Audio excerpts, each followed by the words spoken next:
आला हजरत रहमत उल्लाह अलैह से किसी ने पूछा मजार पे जाने का तरीका, आला हजरत ने फरमाया न कब्र को हाथ लगाना है, न बोसा देना है, न हाथ लगाना है, न बोसा देना है।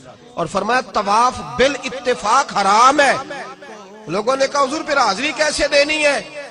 तो आला हजरत का फतवा, ओ मेरे भाइयों मिन्नत करता हूं ये चीजें मशहूर करो दुनिया में, ये मशहूर करो। हमारा ज्यादा नुकसान वो मलंग तलंग कर रहे हैं जो दरबारों पे बैठे हुए हैं। ये गंद जो डल गया इसे साफ करो।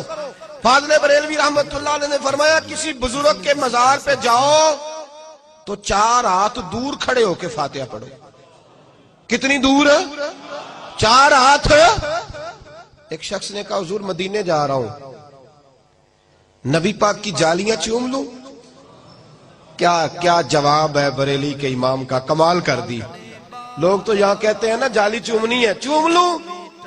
आला हज़रत उससे पूछने लगे तेरा मुंह इस काबिल है तो मुस्तफा की जालियों को लगाए? तेरा मुंह इसका पाए नजर होश में आ, ये कुव्वे नबी है, आंखों से भी चलना यहाँ बेअदबी है। और फाज़िल बरेलवी फरमाने लगे पेशे नजर है वो नौ बहार, मेरा सजदे को दिल है बेकरार, रोकिए सर को रोकिए यही तो इम्तिहान है। फाज़िल बरेलवी के नजरियात तो समझ मेरे भाई। आला हजरत ने फरमाया 4 हाथ दूर खड़े रहना है कब्र से। कितने हाथ? सारे बोल के बताइए। 4 हाथ कब्र से। जो सजदा करता है वो खुद जिम्मेदार है।